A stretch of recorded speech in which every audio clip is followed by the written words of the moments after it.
नमस्कार, मैं हूँ रेखा। दर्शकों, बहुत बहुत स्वागत है आपका आपके अपने बेहद खास कार्यक्रम बिहार बिहान की एक प्यारी सी खूबसूरत सी सुबह में। एक नई सुबह की शुरुआत हो चुकी है और जब हम बात ज़िंदगी की करते हैं, आगे बढ़ने की करते हैं, तो हमारी सोच का जो है वो बेहद असर हमारे व्यक्तित्व पर पड़ता है। इसलिए कोशिश कीजिए कि जब आप कुछ नया करना चाहते हैं तो जो जानते हैं उसे करने में सक्षम हैं तो उसे आप कर डालिए, और जो नहीं जानते हैं उसे यदि आप सीखने में सक्षम हैं तो सीख लीजिए। यदि इसी के तहत आप आगे बढ़ते हैं तो ज़िंदगी मुकम्मल हो जाएगी और कोई भी काम आपको मुश्किल नहीं लगेगा। जी हाँ, जैसा कि आप जानते हैं कि कार्यक्रम बिहार बिहान में हर सुबह कुछ मोटिवेशनल बातें हम करते हैं, आपको अनमोल वचन बताते हैं, महापुरुषों द्वारा बताई गई चंद बातें बताते हैं। तो आइए एक नज़र डालते हैं और देखते हैं आज का अनमोल वचन।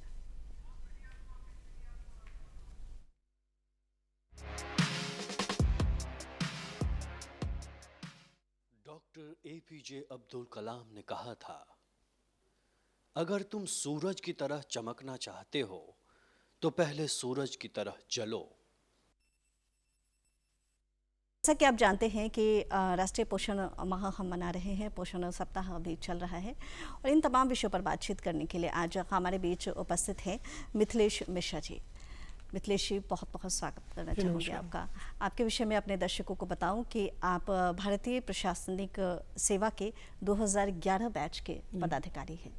कई पदों पर आपने काम किया, कई पदों पर आपने अपनी सेवाएं दी, योगदान दिया, और वर्तमान में बिहार सरकार की जो बहुत महत्वपूर्ण और अहम जो क्षेत्र है मध्याह्न भोजन, उसमें आप अपनी भूमिका अदा कर रहे हैं। तो तमाम विषयों पर तो हम बातचीत करेंगे मिथिलेश जी, लेकिन चाहूँगी सबसे पहले आपके विषय में शुरुआती दिनों की कुछ बातें जानना चाहेंगे। कहाँ से संबंध रखते हैं, शुरुआती शिक्षा दीक्षा के विषय में बताएं। धन्यवाद। मेरा नाम मिथिलेश है। मैं बिहार में 2011 बैच में पदस्थापित हूँ भारतीय प्रशासनिक सेवा में। मूलतः मैं उत्तर प्रदेश के मऊ जनपद का निवासी हूँ। मेरी प्रारंभिक शिक्षा दीक्षा गांव में हुई। उसके बाद मैं आजमगढ़ से मैंने पढ़ाई की और जवाहर नवोदय विद्यालय जीएनपुर आजमगढ़ से कक्षा 6 से लेकर 12 तक की पढ़ाई की। उसके बाद बीएचयू से ग्रेजुएशन किया, बीएड किया, इलाहाबाद यूनिवर्सिटी से पीजी किया, और कुछ दिनों तक मैंने केंद्रीय विद्यालय में अध्यापन भी किया। उसके बाद जब सिविल सेवा की तैयारी करना शुरू की तो 2010 बैच में बिहार कैडर में ही आईपीएस में सिलेक्शन हुआ, और फिर 2011 बैच में आईएएस में सिलेक्शन हुआ। प्रारंभिक ट्रेनिंग जो मेरी होती है, फाउंडेशन कोर्स होता है, मसूरी में होने के बाद बांका जिला में हमने प्रशिक्षण प्राप्त किया। बेनीपट्टी में एसडीओ के रूप में रहे और डायरेक्टर लैंड रिकॉर्ड के रूप में बिहार सरकार में रेवेन्यू डिपार्टमेंट में काम किया। शराबबंदी के दौर में बेवरेजेस कॉरपोरेशन में एमडी के रूप में सेवा की। कटिहार में डिस्ट्रिक्ट मजिस्ट्रेट के रूप में काम किया, और उसके बाद जेल आईजी के रूप में करीब 3.5 साल का समय उसमें सेवा दी है। और पिछले पोस्टिंग में अपर सचिव वित्त विभाग के रूप में काम किया, जिसमें सरकार की एक और महत्वाकांक्षी योजना स्टूडेंट क्रेडिट कार्ड, उसके संचालन का दायित्व था। और अभी फिलहाल शिक्षा विभाग में मध्याह्न भोजन योजना के निदेशक के रूप में काम कर रहा हूँ। इतने कम समय में आपने लगभग हर क्षेत्र को छुआ है मिथिलेश जी, और लगभग कई ऐसे क्षेत्र में आपने अपनी सेवाएं दी हैं। ऐसा कहते हैं हमारे यहाँ कि यदि आपको एक नौकरी लग जाए, यदि आपको एक स्थायी जॉब हो जाए, जैसा कि आपने बताया कि केंद्रीय विद्यालय में आपने अपनी सेवा दी है, तो शिक्षण क्षेत्र छोड़ के फिर आपको कब ऐसा लगा कि नहीं, मुझे सिविल सेवा के क्षेत्र में आना है? ये तो बचपन से ही था कि सिविल सेवा में जाना है, और उसके लिए पहले से भी तैयारी की थी। कुछ पारिवारिक दायित्व थे, कुछ जिम्मेदारियाँ थी, जिसकी वजह से लगा कि एक बीच में शिक्षक के रूप में शायद मैं अपने दायित्व का निर्वहन करते हुए, पढ़ाई करते हुए, बच्चों को पढ़ाते हुए अपनी पढ़ाई कर सकता हूँ। इसलिए मैंने केंद्रीय विद्यालय ज्वाइन किया था। उसका मुझे फ़ायदा भी मिला। जो बच्चों को एनसीईआरटी किताबें पढ़ाते थे, वही किताबें आप कंपटीशन के लिए भी पढ़ते हैं, तो निश्चित तौर पर उसका फ़ायदा मिला। और जब आप इस सेवा में आते हैं तो व्यापक स्तर पर, राज्य के स्तर पर और देश के स्तर पर काम करने का मौका मिलता है। तो वो एक निश्चित तौर पर आईएएस में सिलेक्शन होने के बाद या यूपीएससी में सिलेक्शन होने के बाद आपके काम करने का दायरा बढ़ जाता है। आप अगर विद्यालय में रहते हैं तो किसी एक कक्षा तक संचालित रहते हैं या किसी एक विद्यालय तक सीमित रहते हैं। जब आप किसी विभाग में काम करते हैं तो आप पूरे विद्यालयों के लिए काम करते हैं, सभी जनता के लिए काम करते हैं। जी, बिहार कैडर चुनना ये कैसे संभव हो पाया, क्योंकि कब आपको लगा कि नहीं, मुझे बिहार के लिए काम करना है, बिहार कैडर? जिस साल हम लोग का सिलेक्शन हुआ था उस साल ये सिस्टम था कि आप रैंक के हिसाब से चॉइस देते हैं।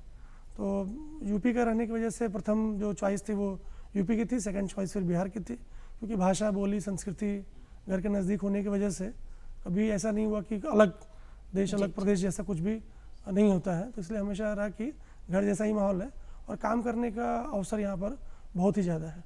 जब भी आप थोड़ा भी काम करते हैं तो बहुत अच्छा सेटिस्फेक्शन मिलता है और लगता है कि आपने अपनी सेवा में रह के कुछ योगदान किया है। जी, पहली पोस्टिंग के विषय में कुछ जिक्र करना चाहेंगे मिथिलेश जी, कब हुई, कहाँ हुई और क्या कुछ चैलेंजेस थे वहाँ पर आपके लिए? पहली पोस्टिंग तो ट्रेनिंग के रूप में हमारी होती है, जो हम सहायक समर्था के रूप में बांका में ज्वाइन किया था। और उस समय सेवा में आप नए होते हैं, आपको फील्ड की बहुत जानकारी नहीं होती है, आप हर चीज़ सीखते हैं। जी। तो मैं अपने जिला पदाधिकारी जो दीपक आनंद सर थे उस समय, उनके साथ मैं बैठता था, उनके साथ सीखता था और काफ़ी अच्छा अनुभव रहा।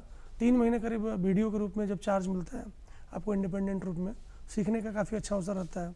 मेरी पोस्टिंग बेलहर क्षेत्र में थी जो समय नक्सल प्रभावित था।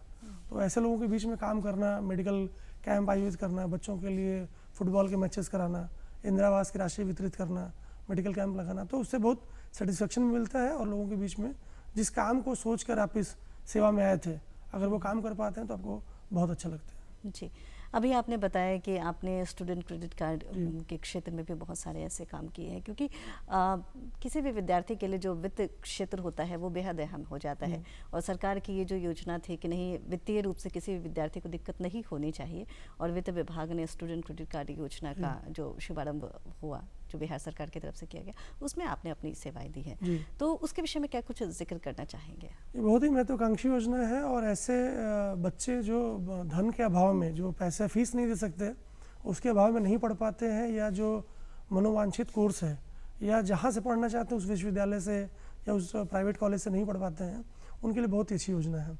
इसमें सरकार 4 लाख रुपया एज ए क्रेडिट पूरे शिक्षा सत्र के लिए देती है और इसकी जो चुकाने की किस्तें हैं वो बहुत ही आसान है। बॉयज़ के लिए करीब 4% का ब्याज दर है और गर्ल्स के लिए मात्र 1% का दर है। तो आज के दौर में देखें तो कुछ भी नहीं है। और उसके बाद ये किस्तें उसको अगले 7 साल में चुकानी है। अगर 4 साल का बीटेक का कोर्स करते हैं तो उसमें आपको पैसा नहीं चुकाना है, पहले आप पढ़ाई कर लीजिए। 1 साल का मोरेटोरियम है और जब आपकी नौकरी लग जाती है या आप रोज़गार पा जाते हैं उसके बाद आपको चुकाना है। और रोज़गार नहीं मिलता है या नौकरी नहीं मिलती है तो आप 7 साल तक सरकार को एफिडेविट दे सकते हैं कि मैं अभी बेरोजगार हूँ या मैंने अभी काम शुरू नहीं किया है, और 7 साल तक सरकार आपसे उस राशि की वसूली नहीं करती है, सिर्फ जो सिंपल इंटरेस्ट है वो कैलकुलेट किया जाता है। तो बहुत महत्वाकांक्षी योजना है। मुझे बताते हुए खुशी हुई कि आज के दिन करीब 2.5 लाख से भी ज़्यादा बच्चे इस योजना का लाभ ले चुके हैं। करीब 50,000 बच्चे इस योजना के तहत लाभ लेकर नौकरी पा चुके हैं और सरकार को अपनी राशि वापस कर रहे हैं। तो जो गांव के क्षेत्र से बच्चे आते हैं या शहरी क्षेत्र में भी जो साधन विहीन परिवार हैं, उनके लिए योजना बहुत ही अच्छी है और युवाओं में योजना बहुत ही लोकप्रिय है। तो इस क्षेत्र में काम करके मुझे बहुत अच्छा लगा। देश की सभी यूनिवर्सिटीज़, चाहे वो प्राइवेट हों या सरकारी हों, बिहार सरकार के क्षेत्र के विश्वविद्यालय हों, कॉलेजेस हों या राज्य के बाहर के कहीं के विद्यालय हों, पूरे देश में योजना लागू है। विद्यार्थी अपना वहाँ एडमिशन लेकर यहाँ बिहार सरकार में अप्लाई करते हैं और उनको 4 लाख रुपये तक की राशि हम उनके खाते में जमा कर देते हैं ताकि वो अपने कॉलेज को फ़ीस दे सकें, अपने हॉस्टल की फ़ीस दे सकें, लैपटॉप के लिए भी पैसा देते हैं और साथ ही साथ उनको पढ़ाई के लिए जो स्टेशनरी खर्च है वो भी दिया जाता है। जी, ये आपने बहुत बड़ी बात बताई, क्योंकि कई ऐसे बच्चे हैं जो चाहते हैं कि इस योजना का लाभ लें। उनके मन में होता है कि यदि मैं इसका पढ़ाई करने के बाद यदि जॉब नहीं ले पाया तो फिर मैं कैसे इस किस्त को अदा करूंगा या सरकार का ये पैसा कैसे दूंगा। तो 7 वर्ष तक की जो उनका जो अगर बीटेक अवधि करते हैं है, तो 4 साल, मतलब बीए या बीटेक करते हैं तो उसके लिए 4 साल, 1 साल का मोरेटोरियम पीरियड और उसके बाद फिर 7 साल की अवधि। तो करीब 12 साल की अवधि किसी भी विद्यार्थी के लिए बहुत ही महत्वपूर्ण होती है और इसमें उसका कैरियर कहीं ना कहीं जरूर बन जाता है। अगर विद्यार्थी ने मन लगा के पढ़ाई की है, अच्छे संस्थान से पढ़ाई की है, तो 4 + 1 + 7 12 साल समय उसके लिए पर्याप्त है। और आज तक अभी कैसे ऐसा केस नहीं हुआ कि विद्यार्थी देने से मना करे। जब भी विद्यार्थी सफल होता है, जब भी विद्यार्थी रोजगार में जा रहा है या नौकरी पा रहा है, लोग पैसा लौटाना शुरू कर दिए हैं। जी, चूँकि आपने इस क्षेत्र में काम किया है, इस पद पे आपने काम किया है, कई ऐसे विद्यार्थी जिसको आपने इस योजना का लाभ दिया है। यदि बच्चे जो देख रहे हैं, युवा जो देख रहे हैं, वो चाहते हैं इस योजना का फ़ायदा ले, तो कैसे ऑनलाइन या ऑफलाइन अप्लाई करें, कहाँ जाके संपर्क करें, इसके विषय में कुछ बताएं। सभी जिलों में जिला निबंधन परामर्श केंद्र बनाए गए हैं, DRCC उसको बोलते हैं।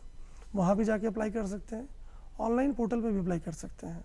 सात निश्चय का जो पोर्टल है उस पर अप्लाई कर सकते हैं, या स्टूडेंट क्रेडिट कार्ड सिर्फ वो टाइप करेंगे बिहार स्टूडेंट क्रेडिट कार्ड और उस पर उनको लिंक आ जाएगा, उस लिंक से वो अप्लाई कर सकते हैं। और अप्लाई करने के बाद जब उनका एडमिशन हो जाए कॉलेज में तो एक बार उनको डॉक्यूमेंट वेरिफिकेशन के लिए आना पड़ता है सेंटर पे। और जब एक बार डॉक्यूमेंट वेरिफिकेशन होने के बाद उनका लोन स्वीकृति हो जाता है तो एक बार एग्रीमेंट के लिए उनको और उनके जो अभिभावक हैं उनके साथ उनको डीआरसीसी केंद्र पर आना पड़ता है। तो पूरी अवधि में मात्र 2 बार उनको भौतिक रूप से जिला स्तरीय जो जिला निबंधन केंद्र है वहाँ आना पड़ता है। अदरवाइज पूरी एक्टिविटीज़ ऑनलाइन है, पोर्टल पे अप्लाई करेंगे, पोर्टल से ही उनका आवेदन स्वीकृत हो जाता है।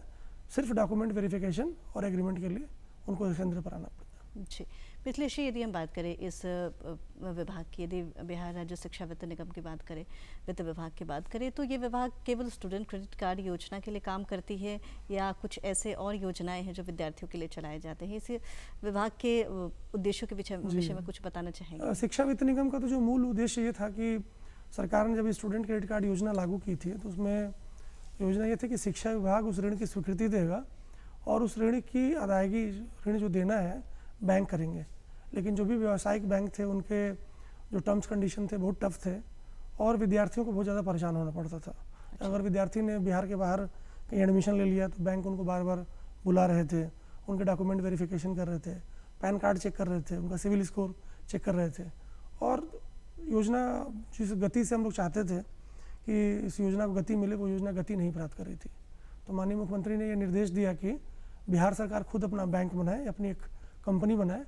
तो वित्त विभाग के अधीन एक कंपनी बनाई गई जिसका नाम स्टूडेंट क्रेडिट कार्ड के लिए वित्त निगम बनाया गया और वित्त शिक्षा विभाग से आवेदन प्राप्त होते हैं, उसको हम लोग वेरीफाई करा लेते हैं और उसके बाद वित्त निगम द्वारा उनको लोन उनके सीधे खाते में पैसा भेज दिया जाता है। तो वित्त निगम का तो एक दायित्व यही है कि बच्चों को लोन दिया जाए और उनसे उस जब लोन की प्रतिपूर्ति हो जाए तो वापस खजाने में पैसा, सरकार के खजाने में पैसा जमा कर दिया जाए। चूँकि जब हम बात चुनौतियों की करते हैं तो ऐसे तो हर लोगों के लिए चुनौती बहुत ज़्यादा होती है, चाहे वो क्षेत्र कोई भी हो। चूँकि आपने भारतीय प्रशासनिक सेवा का क्षेत्र चुना है तो जानना चाहूँगी कि आपने जो ये क्षेत्र चुना, कौन सी ऐसी चैलेंजेस थी जो आपको बहुत ज़्यादा मतलब लगा कि ये बहुत बड़ा चैलेंज है एक अधिकारी के तौर पर?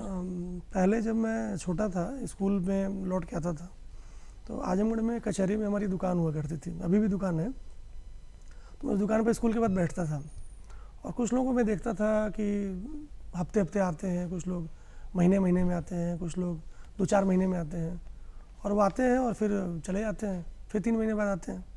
तो जिज्ञासा बस होते थे कि क्यों आते हैं ये लोग, कचहरी में क्यों आते हैं, क्या काम होता है। तो पता चल रहा है किसी का केस चल रहा है, किसी का कोई विवाद चल रहा है और मैं छोटे से बड़ा होता गया और देखता कि वो लोग लगातार आते ही जाते हैं। तो मैंने जिज्ञासा से पूछा कभी किसी से कि भाई क्या बात है, तो बोले कि कलेक्टर साहब के यहाँ कुछ काम है, कलेक्टर साहब के यहाँ कोई केस है। और कई बार गाड़ियाँ वहाँ दिखती थी, प्रशासन के अधिकारियों की गाड़ियाँ वहाँ दिखती थी, तो लगता था कि ये बहुत ही महत्वपूर्ण पोस्ट है जो लोगों का भला कर सकते हैं या लोगों का कल्याण कर सकते हैं। और फिर जैसे जैसे समझ बढ़ी, जैसे जैसे पढ़ाई लिखाई और आगे बढ़ी, सिस्टम के बारे में जानकारी हुई, भारतीय प्रशासनिक व्यवस्था के बारे में जानकारी हुई, तो ये पता चला कि एक ऐसी संस्था है जिसके ऊपर लोगों का बहुत ज़्यादा विश्वास है। और आप अलग अलग भूमिकाओं में इस सेवा में जब आते हैं तो किसी एक जॉब के लिए आप नहीं बने होते हैं, आप अलग अलग रोल्स में, अलग अलग डिपार्टमेंट्स में काम करते हैं और आपकी फिर चुनौतियाँ, उन चुनौतियों का भी आप आनंद लेते हैं कि कैसे आपको वहाँ सिस्टम में डिलीवर करना है। तो मुझे लगा कि सिविल सेवा के लिए मैं ठीक रहूँगा और मैंने फिर इसके लिए अभ्यास किया, इसके लिए तैयारी की और संयोग से सिलेक्शन भी हुआ। सिलेक्शन के बाद जब काम करने का मौका मिला तो लगता है कि नहीं, ये निर्णय ठीक था। और सिविल सेवा में जो आप कंट्रीब्यूट कर पाते हैं सिस्टम के लिए, लोगों के लिए, लोगों की भलाई कर पाते हैं, जो योजनाएं सरकार बनाती हैं उन योजनाओं को जब धरातल पर आप उतार पाते हैं तो आपको बहुत ही ज़्यादा संतुष्टि मिलती है और ये भी लगता है कि आप लोगों की मदद कर पा रहे हैं। व्यक्तिगत रूप से तो नहीं, लेकिन जो भी संसाधन सरकार ने आपको दिए हैं, जो भी सुविधा, जो भी आपको जिम्मेदारी दी है, उन जिम्मेदारियों को जब आप निर्वहन करते हैं तो आपको एक बहुत ही संतुष्टि का बोध होता है और लगता है कि देश के विकास में आप भी अपना योगदान दे पा रहे हैं। जी, चूँकि ये जो पद होता है, चाहे प्रशासनिक सेवा हो या पुलिस सेवा हो, जब इसमें किसी भी व्यक्ति को जाना है, कई ऐसे युवा है जो ये मानते हैं कि मुझे इस सेवा के लिए जाना है, मुझे इस पद के लिए अपने आप को फिट करना है, उसकी तैयारी करते हैं, लेकिन हताश, परेशान और निराश होकर छोड़ देते हैं, मन में भटकाव आ जाता है। तो वैसे युवाओं के लिए क्या कुछ मैसेज देना चाहेंगे, क्या कुछ कहना चाहेंगे उनको? मुख्यतः जो इसकी तैयारी है वो ग्रेजुएशन के आधार पर ही होती है। ग्रेजुएशन में अगर आपने अच्छी पढ़ाई की और उसके बाद 2 साल और समय आपने दिया है वो चाहे आप किसी कोचिंग के साथ पढ़ें या किसी कोचिंग के बिना पढ़ें, कम से कम 2 साल नियमित अध्ययन, अगर जिस बच्चे के अंदर ये क्षमता है कि 8 से 10 घंटा प्रतिदिन वो बैठ के पढ़ाई कर सके बिना किसी विचलन के और चीज़ों से डिस्टर्ब ना हो, समाज की हर चीज़ पे नज़र रखे, अखबार पढ़े, न्यूज़ सुने, लेकिन चीज़ों के पीछे बहुत ज़्यादा, अगर कोई बच्चा तैयारी कर रहा है सिविल सेवा की और सोच रहा है कि क्रिकेट मैच में 7 घंटे का देख लूँ, तो वो फिर तैयारी में पीछे हो जाता है। या किसी सामाजिक आयोजन में सोचता है कि मैं बहुत शामिल होकर उसकी जिम्मेदारी भी निभा लूँ, तो फिर पीछे हो जाता है। बीच बीच में चल जाता है कि आप कभी कभी सम्मेलन में चले गए, कभी आपके ज़िले में या क्षेत्र में कोई प्रदर्शनी लगी है तो आप जाके उसे देख पाए, वो भी आपके जनरल नॉलेज को बढ़ाता है।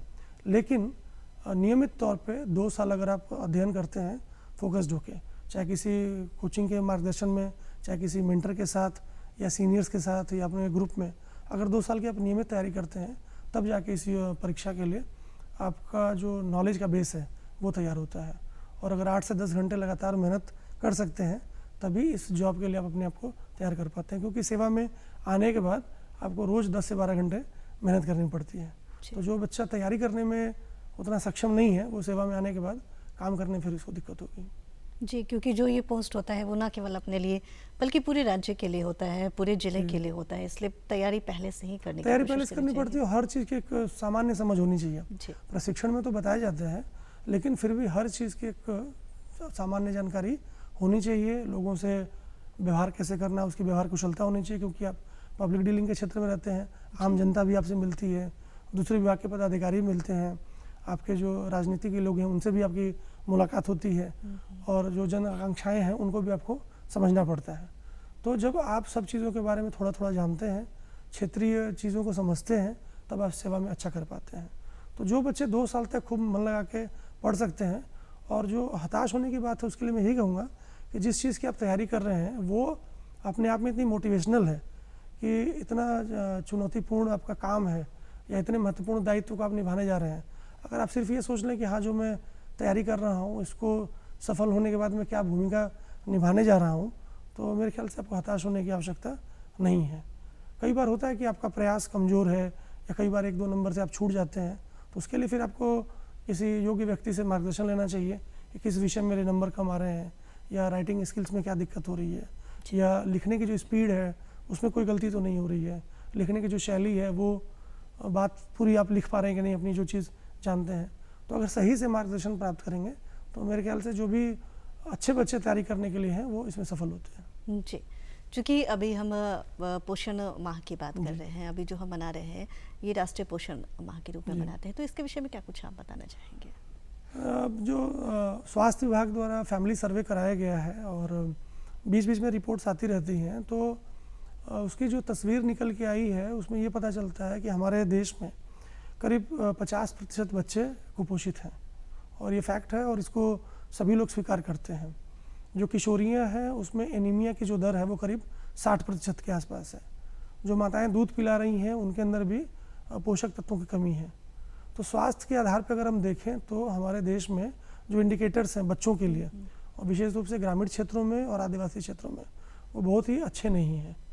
तो इसके लिए माननीय प्रधानमंत्री जी ने पोषण अभियान की शुरुआत की और लोगों को इसके लिए फोकस किया कि मार्च में हम लोग पोषण पखवाड़ा मनाते हैं और सितंबर के महीने में पोषण माह मनाते हैं। 1 तारीख से लेकर 30 तारीख तक सभी विभागों में, सभी आंगनवाड़ी केंद्रों में, सभी स्वास्थ्य केंद्रों में और सभी विद्यालयों में और इवन जनमानस के बीच में भी इसके बारे में चर्चा करना है और लोगों से स्वास्थ्य को कैसे अच्छा बढ़ावा दिया जाए इसके बारे में अच्छी आदतें डालने के लिए लोगों को प्रयास किया जा रहा है कि भोजन में कैसे जो सभी पोषक तत्व हैं उसको लिया जाए, स्वच्छ आदतें कैसे बने, शौचालय का सही से उपयोग लोग कैसे करें, खाने के पहले और खाने के बाद हाथ धुलें, मुंह धुलें, और अच्छी आदतें किस प्रकार से बने ताकि लोगों में कुपोषण या जो बीमारियां आती हैं कुपोषण की वजह से उसकी वजह से ना आए। अभी एनीमिया मुक्त भारत अभियान की शुरुआत की गई है। बिहार में स्वास्थ्य विभाग द्वारा डिजिटल जो हीमोग्लोबिन मीटर होता है उसको लॉन्च किया जा रहा है।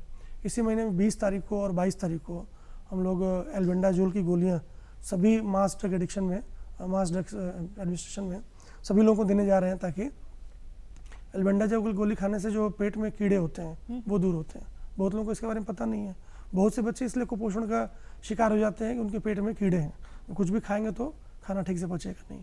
इसी प्रकार से आयरन और फॉलिक एसिड की गोलियां जो हैं वो किशोर और किशोरियों को दी जाती हैं स्कूलों में, स्वास्थ्य केंद्रों में। तो इन सब चीज़ों के ऊपर लोगों का अभियान केंद्रित हो, लोगों का ध्यान केंद्रित हो और लोग इन चीज़ों को अपनी आदतों में शुमार करें। जो चीज़ थ्योरेटिकल है, जो डॉक्टर्स बताते हैं, जो एक्सपर्ट्स बताते हैं, वो एक्सपर्ट की बात लोगों तक कैसे पहुँचे और लोग कैसे उसको अपने जनजीवन में शामिल करें। और लोगों को जब चीज़ें बार बार बताई जाती हैं, अलग अलग स्रोतों से बताई जाती हैं, अलग अलग फोरम पर बताई जाती हैं, तो लोग इसको समझते हैं कि हाँ ये महत्वपूर्ण चीज़ है। तो इसी महत्व को निर्धारित करने के लिए और लोगों तक ये बात पहुंचाने के लिए पूरा एक महीना 1 सितंबर से 30 सितंबर तक सुपोषित भारत, साक्षर भारत, सशक्त भारत, इस थीम के आधार पर राष्ट्रीय पोषण अभियान चलाया जा रहा है। और इसमें बिहार सरकार भी बढ़ चढ़ के भाग ले रही है। समाज कल्याण विभाग द्वारा ये नोडल विभाग है और बाकी सब विभाग इसमें जुड़े हुए हैं, स्वास्थ्य विभाग, शिक्षा विभाग, अन्य विभाग भी इसमें जुड़े हुए हैं। और मुझे बताते हुए खुशी हो रही है कि पिछले साल, जब पिछले 6 महीने पहले जब ये पोषण पखवाड़ा मनाया गया था, तो उसमें बिहार सरकार के जो विभाग थे और बिहार पूरे देश में हम लोग प्रथम स्थान पे थे इस एक्टिविटीज़ को करने में। और अभी जो आंकड़े पिछले 6-7 दिन के आए हैं, उसमें हम लोग राष्ट्रीय स्तर पे दूसरे स्थान पे चल रहे हैं। तो हम लोगों ने पूरा कोऑर्डिनेटेड एफर्ट किया है और कोशिश हम लोग की रहेगी कि सभी विद्यालयों में, सभी आंगनबाड़ी केंद्रों में, सभी पंचायतों में सभी लोग इस पोषण अभियान के बारे में जानें और अपनी एक्टिविटीज़ के माध्यम से लोगों को जन जागरूक करें।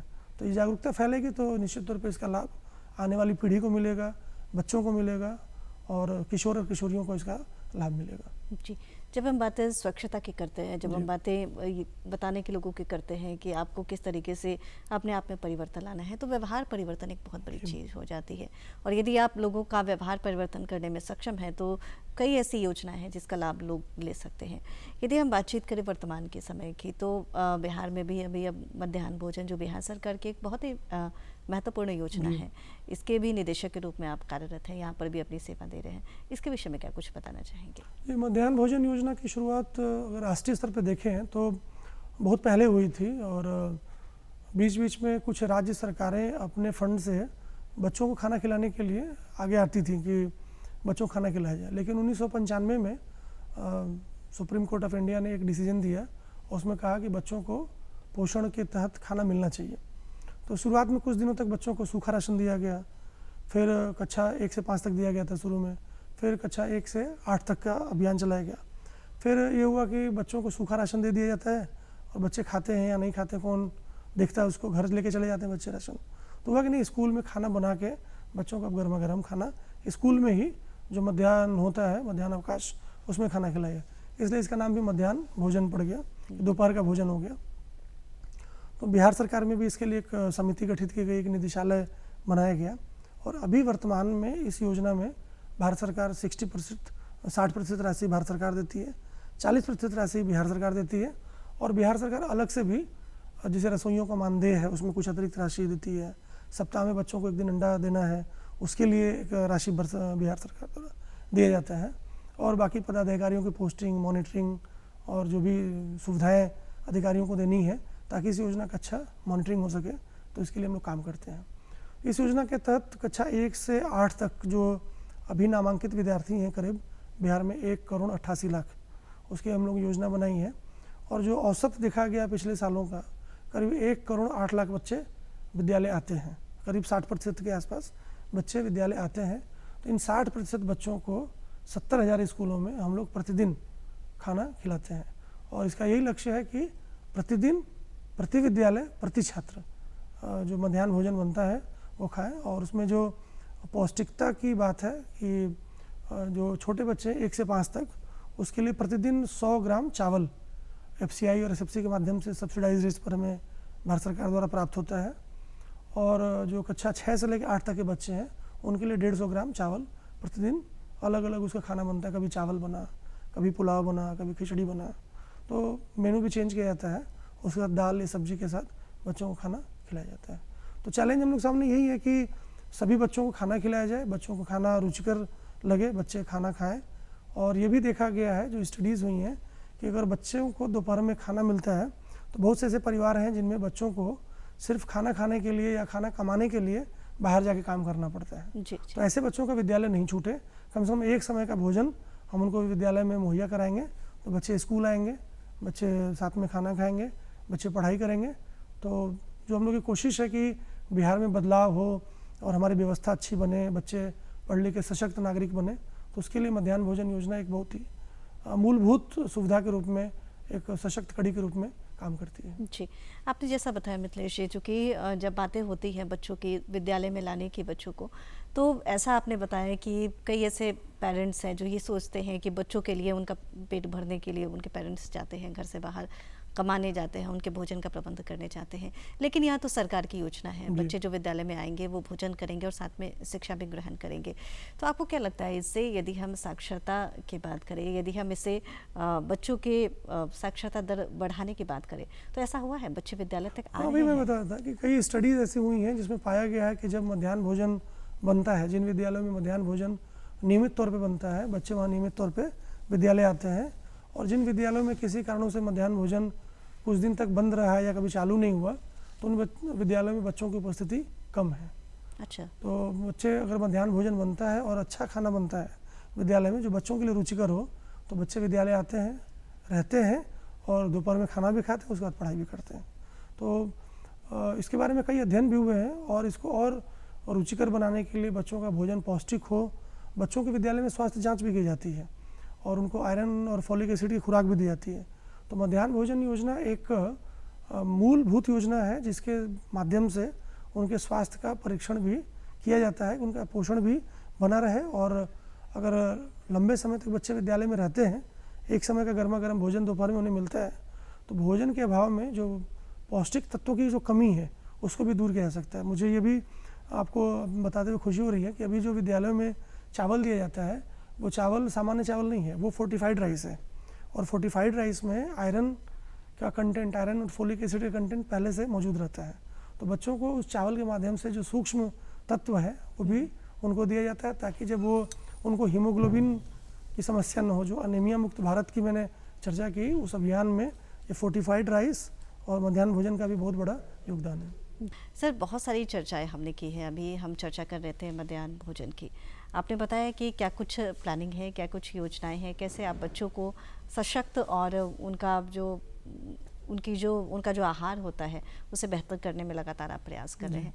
यदि हम बातचीत करें इस क्षेत्र में चैलेंजेस की, तो इसके विषय में क्या कुछ बताना चाहेंगे? मध्याह्न भोजन योजना अपने आप में बहुत ही चैलेंजिंग इसलिए है कि बहुत संवेदनशील मुद्दा रहता है। कोई भी माँ बाप चाहते हैं कि अगर बच्चा उनका कहीं बाहर खाना खा रहा है तो खाना अच्छा होना चाहिए, और उस खाने के बारे में वो चाहते हैं कि मतलब उस खाने की गारंटी होनी चाहिए, खाना साफ़ सुथरा है, खाने में कोई मिलावट तो नहीं है, जो अनाज है वो उसमें कीड़े तो नहीं पड़ गए हैं। कई बार आप लोगों ने देखा होगा कि अखबारों में भी इन चीज़ को न्यूज़ आती रहती है कि खाने में कभी छिपकली मिल गई या कभी कोई कीड़ा मिल गया। विद्यालय में हंगामा भी होता है, गार्जियंस उसके लिए, बच्चे परेशान होते हैं, टीचर्स उसके लिए परेशान होते हैं। तो बच्चों को जो खाना मिले वो स्वच्छ मिले, उसमें किसी प्रकार की मिलावट ना हो, बच्चे खाना खा के बीमार ना पड़े, उसको देखना एक बहुत बड़ी चुनौती है। और मुख्यालय स्तर से 70,000 विद्यालयों का, इन 70,500 विद्यालयों में हम लोग खाना पहुंचाते हैं या खाना बच्चों को खिलाते हैं, उसकी मॉनिटरिंग की जाती है। और इसके लिए जो प्रधानाध्यापक हैं वो व्यक्तिगत रूप से वहाँ जिम्मेदार होते हैं। प्रत्येक विद्यालय में कम से कम 3 से 5 रसोइयाँ काम करते हैं वहाँ पर, वो लोग इस खाने को देखते हैं। बच्चों को खाना वितरण करने के पहले खाना चख के देखा जाता है कि खाना खाने योग्य है कि नहीं, उसमें कोई शिकायत तो नहीं है। 70,000 विद्यालयों में करीब 7,000 विद्यालयों में खाना NGO द्वारा, जो सेंट्रलाइज किचन है, वहाँ से बना के विद्यालयों में पहुँचाया जाता है। तो उन खाने को पहुँचाने में भी कुछ चुनौतियों का सामना करना पड़ता है, क्योंकि खाना सुबह बनता है और 2-3 घंटे बाद बच्चों को खाना सर्व किया जाता है।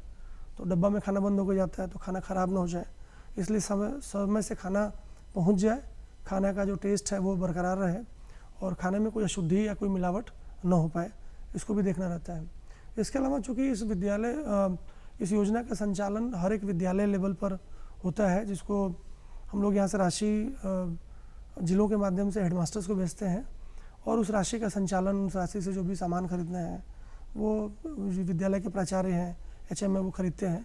और विद्यालय शिक्षा समिति के जो सचिव हैं, विद्यालय शिक्षा समिति के जो सचिव और मेंबर्स हैं वो इस योजना की मॉनिटरिंग करते हैं। तो सबके बीच में समन्वय बना रहे, किसी वजह से भी विद्यालय में खाना बनना बंद न हो। तो मेरी मॉनिटरिंग इसी चीज़ की रहती है कि अगर किसी विद्यालय में आज खाना नहीं बना तो किस वजह से नहीं बना, और उस वजह को दूर करने की कोशिश होती है। हो सकता है कहीं जलावन की दिक्कत हो जाती है, कभी कहीं राशन ख़त्म हो जाता है, कहीं कभी कोई स्थानीय समस्या आ जाती है, कहीं किसी स्थानीय वजह से विद्यालय बंद हो जाता है। तो कोशिश यही रहती है कि जो भी लोकल लेवल पे प्रॉब्लम्स आती है उसके जो हमारे पदाधिकारी, क्षेत्रीय पदाधिकारी हैं, उनके सहयोग से, उनके समन्वय से, उनके हस्तक्षेप से उन समस्याओं को दूर किया जाए और प्रतिदिन प्रत्येक विद्यालय में खाना बने। साथ ही साथ जो इसमें एक वित्त की भी चुनौती रहती है कि जो विद्यालयों को पैसे दिए जा रहे हैं उनका हिसाब किताब सही रहे। इसलिए हम लोगों ने पिछले 5 साल का ऑडिट कराया और CAG द्वारा भी हमारे ऑफिस का और ज़िले के कार्यालयों का ऑडिट किया जाता है कि जो सरकार इसके लिए धन दे रही है वो धन या वो वित्त का सही से उपयोग हो रहा है कि नहीं। तो एक अधिकारी के रूप में, निदेशक के रूप में मेरी ये भी चुनौती रहती है कि जो भी पैसा खर्च किया जा रहा है उस पैसे गुणवत्तापूर्ण तरीके से पैसा खर्च हो रहा है कि नहीं। जैसे उदाहरण के लिए बताऊं कि अभी जब हम लोगों ने रिव्यू करना शुरू किया तो पता चला कि बहुत से विद्यालयों में गैस सिलेंडर तो पहुंच गया है लेकिन लोग गैस सिलेंडर पर खाना नहीं बना रहे हैं। कभी होता है कि गैस सिलेंडर भराने में समय लगता है, कभी राशि का अभाव हो जाता है, कभी लगता है कि नहीं जलावन से खाना बनाना प्रारंभिक रूप से आसान है तो चलो हम बगल में लकड़ी मिली, लकड़ी खरीद के हम उस पर खाना बना रहे हैं। तो जब हम लोगों ने रिव्यू करना शुरू किया तो फिर गैस सिलेंडर के उपयोग की संख्या अच्छी बढ़ गई। तो लगा कि नहीं, ये रिव्यू करने से फ़ायदा है। पिछले सालों का जो पैसा विद्यालयों में था वो पैसा भी सभी लोग वापस कर रहे हैं। जो सरकार का भी सिंगल नोडल अकाउंट हो गया है, भारत सरकार भी पैसा उसमें भेजती है, बिहार सरकार से भी पैसा उसी अकाउंट में आता है और उसी अकाउंट के माध्यम से जिलों में और विद्यालयों तक पैसा उसी अकाउंट से खर्च होता है। तो उसकी मॉनिटरिंग करने में भी आसानी होती है। अब है कि कोई भी स्तर जो हम लोगों ने मध्याह्न भोजन में प्राप्त किया है उस मेनू में कैसे बदलाव कर सकते हैं। जी जी। जैसे पटना शहरी क्षेत्र में अभी हम लोग सेंट्रलाइज किचन नहीं शुरू कर पाए हैं। यहाँ पर 2 संस्थाओं से हम लोग का इकरारनामा हुआ था, अक्षय पात्रा संस्था से और इस्कॉन से। इस्कॉन की एक संस्था अनामृता है उसके, लेकिन कुछ व्यवहारिक कठिनाइयों से और बीच में कोविड की वजह से पटना शहरी क्षेत्र में हम लोग मध्याह्न भोजन NGO के माध्यम से नहीं शुरू कर पाए। स्कूलों में ज़मीन कम है, जगह कम है, उसी क्लासरूम के कमरे में कई बार अनाज भी रखना पड़ता है, बरामदे में खाना बनाना पड़ता है। तो हम लोग कोशिश है कि पटना शहरी क्षेत्र में भी और सभी जिलों के शहरी क्षेत्र में एटलीस्ट NGO के माध्यम से खाना पहुँचाया जाए ताकि विद्यालय में जो शिक्षक हैं उनका पूरा समय पठन पाठन में जाए और खाना बनाने की वजह से बच्चों को या और अन्य लोगों को वहाँ पर किसी प्रकार की कोई दिक्कत ना हो, उसमें उनका व्यस्तता न जाए। बच्चों का पूरा ध्यान पढ़ाई पर रहे, शिक्षकों का पूरा ध्यान पढ़ाने पर रहे और हम लोग का पूरा ध्यान बच्चों को पौष्टिक भोजन पहुंचाने पर है। जी, ये बहुत बड़ी बात आपने बताई है क्योंकि ये सही बात है। यदि भोजन बनाने में या उधर मन चला गया तो बच्चे पढ़ाई पे फोकस नहीं कर पाएंगे। ऐसे कुछ भविष्य की योजनाओं का जिक्र करें, जैसा कि आपने बताया कि मध्याह्न भोजन में मेन्यू भी हमेशा बदलते रहते हैं, क्या कुछ और प्लानिंग है, क्या कुछ और योजनाओं का जिक्र करना चाहिए? कुछ योजनाओं की हम लोग ने प्लानिंग की है। भारत सरकार को जब हम लोग हर साल का बजट भेजते हैं तो उसके साथ कुछ लक्ष्य भी तय किए जाते हैं। जैसे एक महत्वाकांक्षी लक्ष्य पोषण वाटिका का। अच्छा। 70,000 विद्यालयों में इस साल हम लोगों ने करीब 20,000 विद्यालयों में पोषण वाटिका बनाने की मंशा रखी है। विद्यालयों के पास जो भी थोड़ी बहुत ज़मीन उपलब्ध है, चाहे वो 3 फीट की ज़मीन हो, चाहे वो 10 फीट की ज़मीन हो, जिस विद्यालय में ज़मीन नहीं है वहाँ हम लोग कुछ विद्यालय की छत के ऊपर या उसके बरामदे में कुछ गमले रख के भी कुछ पौधे उगाएं, कुछ सब्जियां उगाएं ताकि बच्चों को पोषण के बारे में जानकारी मिले। विद्यालय में सब्जी उगाना, खेती करना उद्देश्य नहीं है। उद्देश्य ये है कि बच्चे जो विज्ञान में पढ़ते हैं कि फसल चक्र क्या होता है, सब्जियां किस प्रकार की होती हैं, सब्जियों में क्या पौष्टिक तत्व होता है, तो जो वो विज्ञान में पढ़ते हैं उसका एक तरह से प्रैक्टिकल डिमॉन्स्ट्रेशन भी उस पोषण वाटिका के साथ हो जाएगा और बच्चों को वो फीलिंग रहेगी कि वो उनकी अपनी पोषण वाटिका है। तो उस पोषण वाटिका में सब्जी उगेंगी, उन सब्जियों का उपयोग यदा कदा जब उसकी फसल तैयार हो जाएगी तो हम लोग अपने किचन में भी करेंगे। लेकिन बच्चों को इस चीज़ के बारे में जानकारी होनी चाहिए कि सब्जियां या जो पोषक तत्व होते हैं वो उनके भोजन में कितना महत्वपूर्ण स्थान रखते हैं। क्योंकि हम लोग देखते हैं कि सामान्यतः बच्चे सब्जी नहीं खाना चाहते हैं या उनको कुछ कुछ सब्जियों का स्वाद पसंद नहीं आता है। लेकिन अगर ये जानकारी मिले कि इन सब्जियों में इतने सूक्ष्म पोषक तत्व हैं और इतने विटामिन इसमें मिल रहे हैं और उनके स्वास्थ्य के लिए बहुत आवश्यक है, तो उनकी मनोदशा बदलेगी और आदतें बच्चों की बचपन में ही बनती हैं। अगर हमने बचपन में किसी चीज़ की आदत बना दी, बचपन में उसकी समझ बना दी, तो पूरे जीवन भर वो उनके लिए अच्छी सीख रहेगी। इसलिए 20,000 विद्यालयों में हम लोग इस बार पोषण वाटिका बनाना चाहते हैं और इस पोषण माह में हम लोग से शुरुआत कर रहे हैं। जी, बहुत सारी चर्चाएं हमने की है मिथिलेश जी। चलते चलते क्या कुछ संदेश देना चाहेंगे इस कार्यक्रम के दर्शकों को, क्या कुछ कहना चाहेंगे? सभी लोगों को मेरा यही संदेश होगा जो हम लोगों ने खुद सीखा समझा है कि शिक्षा ही उन्नति का मूल है। अगर कोई भी व्यक्ति जीवन में आगे बढ़ना चाहता है, तो हम लोगों ने देखा है कि जो भी महापुरुष हुए हैं, चाहे वो डॉक्टर अम्बेडकर का अगर हम उदाहरण देखें या किसी व्यक्ति का जो महापुरुष हुए हैं हमारे देश की आज़ादी की लड़ाई में जिन लोगों ने योगदान दिया है, सबका यही कहना था कि शिक्षा ही उन्नति का मूल है। और अगर हम अपनी शिक्षा के ऊपर फोकस करते हैं, बच्चों की शिक्षा के ऊपर फोकस करते हैं, तो जो अध्यापक को का राष्ट्र निर्माता कहा जाता है और बच्चों को देश का भविष्य कहा जाता है, तो अगर अध्यापक बच्चों को खूब अच्छे से पढ़ाते हैं और बच्चे खूब अच्छे से सीखते हैं, तो हमारे देश जो 21वीं सदी का जो भविष्य है उसको हम सुधार सकते हैं, अपने देश को विश्व की महान अर्थव्यवस्थाओं में शामिल कर सकते हैं। और जो हम भारत को विश्व गुरु कहते थे, जो सपना अभी हमारा है कि हम अपने देश को विकसित बनाएं, तो आगे आने वाले 25 साल में अगर हम मेहनत करेंगे तो निश्चित तौर पर हमारा देश विकसित देशों की श्रेणी में शुमार होगा। और इसका जो रास्ता है वो शिक्षा और कौशल से ही हो जाता है। जितना अच्छा हम सीखेंगे, जितने अच्छी हम पढ़ाई करेंगे और अपने बच्चों को जितनी अच्छी सीख देंगे, यही बच्चे कल के नागरिक हैं। देश का भविष्य इन बच्चों के ऊपर ही है। तो हम सबकी जिम्मेदारी है कि हमारे बच्चे स्वस्थ रहें, हमारे बच्चे सशक्त बने, हमारे बच्चे सुपोषित बने, इसी भावना के साथ कि देश हमारा तभी तरक्की करेगा जब हमारे बच्चे तरक्की करेंगे। जी, बहुत बहुत शुक्रिया इतने अच्छे संदेश के लिए, और साथ ही अपना समय आपने दिया।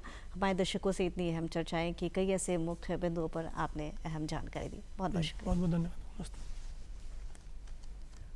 तो दोस्तों, आप देख रहे थे ये विशेष बातचीत जो हम कर रहे थे मिथिलेश मिश्रा जी से। आप भारतीय प्रशासनिक सेवा 2011 बैच के पदाधिकारी हैं। कैसी लगी आपको हमारी आज की ये बातचीत और कैसा लगा कार्यक्रम बिहार बिहान? इस कार्यक्रम के विषय में आप अपनी राय, अपनी प्रतिक्रिया जरूर लिख भेजिए। नोट कीजिए हमारा पता है निदेशक डीडी बिहार, दूरदर्शन केंद्र पटना, फ्रेजर रोड पटना 800001। हमारा ईमेल एड्रेस है director.ddkpatna@gmail.com।